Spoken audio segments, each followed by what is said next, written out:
Hi, and welcome to this quick tool review. Over the years, you may have noticed I have a really weird fetish for flashlights. This is a tiny, tiny sampling of the flashlights I own. I probably own 3 or 4 times this many. If I see an interesting flashlight, I always pick it up.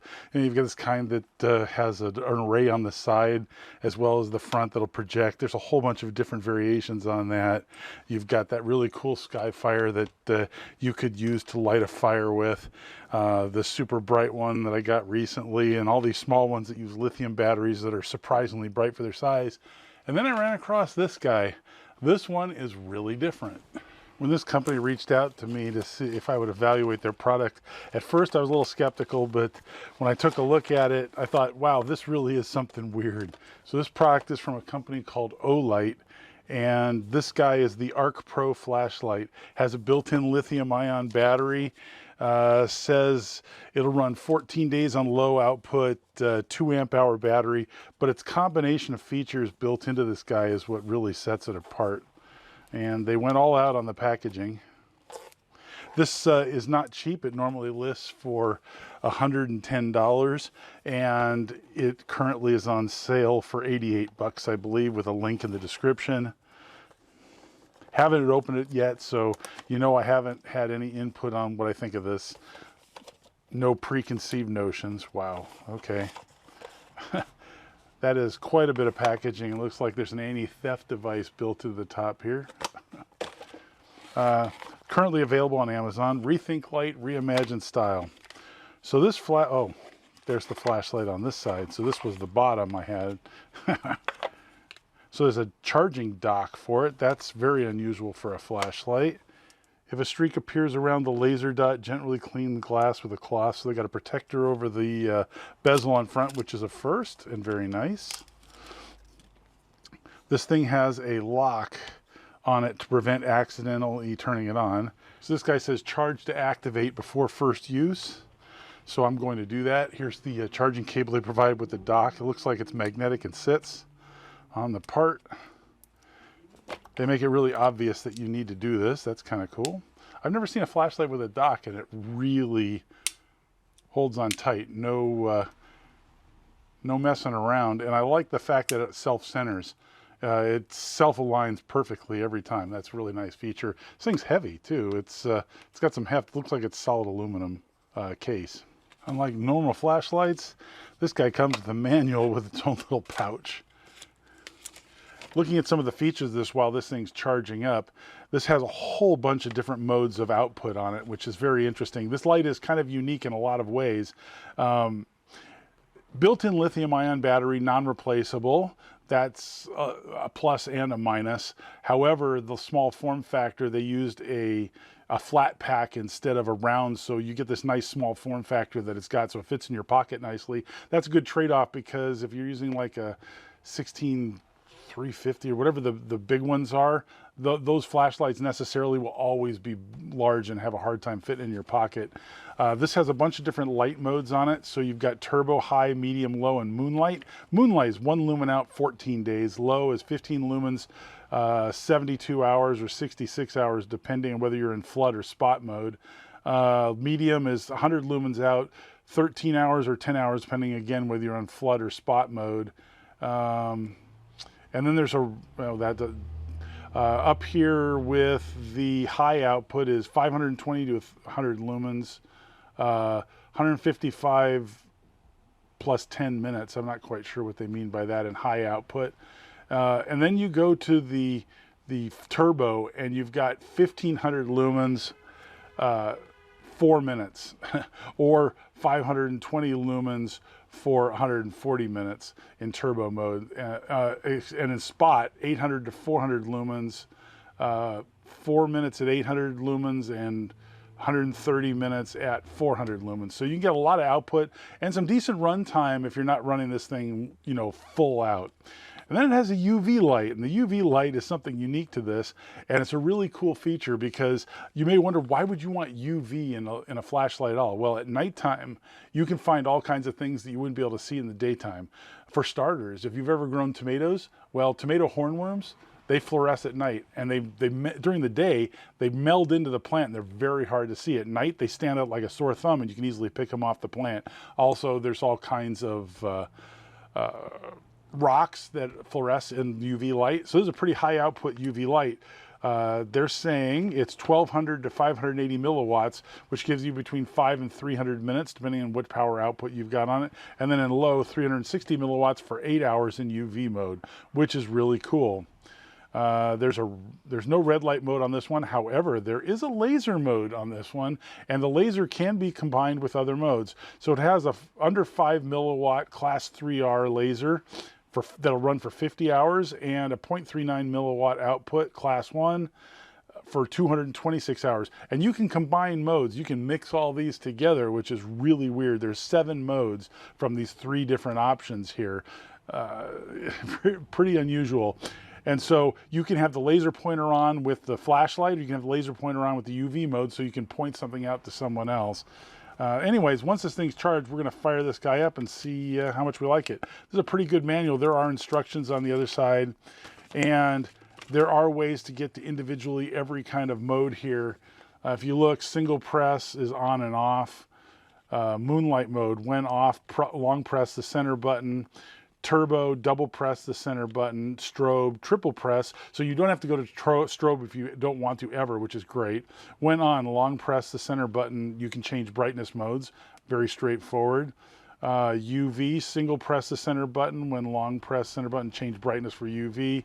No red light laser, single press side button. When off, press and hold the side button for momentary. Change brightness. When on, long press the side button.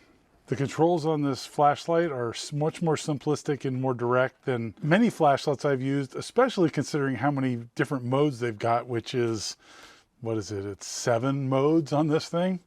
So flip this to UV and you've got 2 different brightness levels of UV. That's the center of this guy right here. You can't actually see its output, but, or rather you can't see the LED there. Then you have flood in the middle, which uses this LED over here. And you have spot, which uses this one over here, or maybe it's vice versa. I'm not sure which one. Let's see. Yeah, I got it right. So spot here, flood here, and then you push and hold for 3 different brightness levels for each one. On the side, you have the laser pointer. Then over here on the bottom, we have the charging port, the magnetic charging port, which I think is fantastic. It also has a USB port, and this is something that I always hate, that every other flashlight that has a USB port seems to. This is a soft rubber thing on every other flashlight, right? Not this one. It's a flip-up piece of plastic that snaps down. I hate those rubber things. They're always a pain to get to push back in. This is nice, just snaps. Very well done on this guy. So let's take a look at the light levels on this guy. All right, so let's turn off the lights so we can see the UV. Well, it has 2 different brightness levels of UV. So here's the UV right now. This is some Tide, and it has whiteners in it. There's 2 brightness levels of the UV. Looks like the yellow is the most fluorescent. Orange also pretty good. This one's slightly fluorescent because you see it gives out more light than's on it.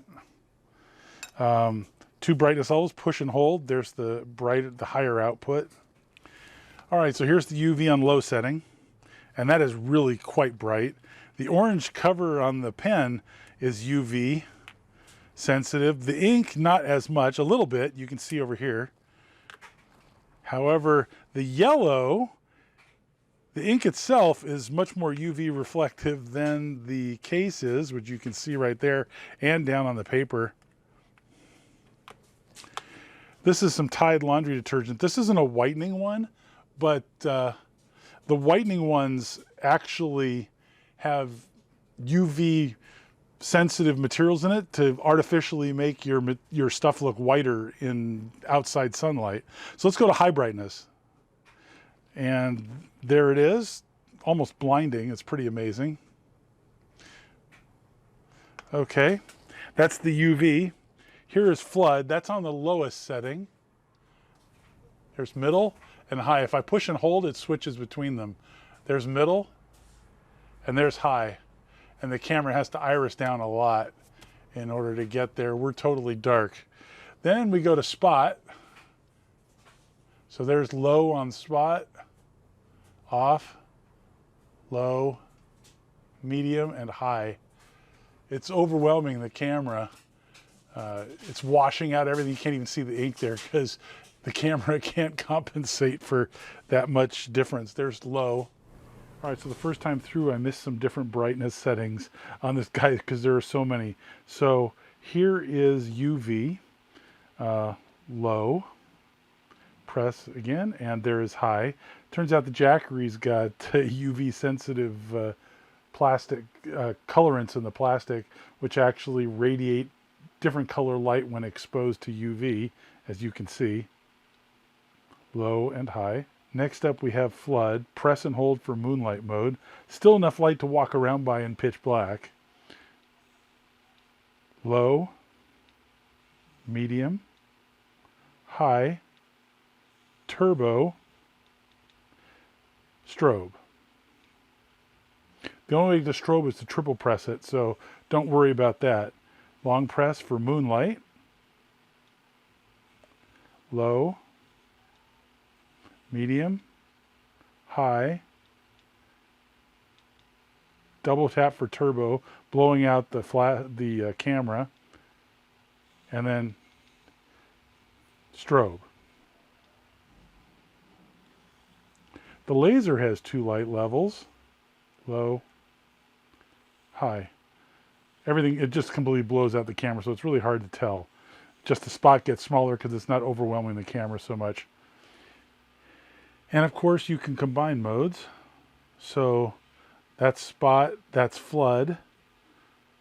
While the flood's on, you can put the laser on to point things out. Even have it on bright.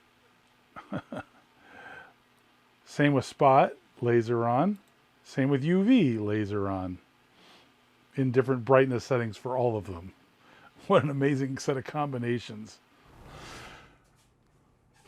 So here's off. Shows you the battery level on the right. Shows you the light level over here.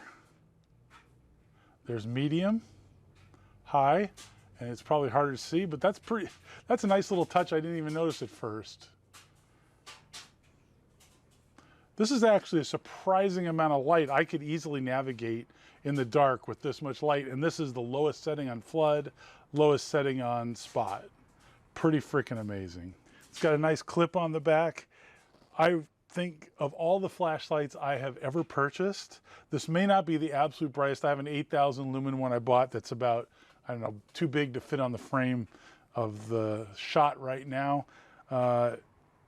It is brighter, but this is the nicest, most compact flashlight I have ever tried before. I love the laser pointer. I like the fact that it's got spot and diffuse, so if you want to see something specifically, you can focus light there, and rather than have a moving lens set up on the end, you just have 2 pre-focused things, 2 pre-focused LED arrays on the end. A great idea. The UV can be really handy for fluorescent stuff. That's just a nice bonus that I'll use occasionally. Everything about this just screams quality. It feels really good. It's got a really nice form factor. The only thing that's a little bit harder for me because I'm left-handed is that the laser control is on this side over here. And it's meant to be for right-handed because you can flip through the dial through the 3 settings and get the laser like that. It's a little more awkward for a left-handed person. That's a small quibble, and I know there's a lot fewer of us left-handed folks out there. So this is an ArkPro from Olight, and you can get it on Amazon. Check out my link below. This is the most highly recommended flashlight I have ever used. I really like this flashlight. That's it. Thanks for watching. Hope you find it useful. Hope to see you next time.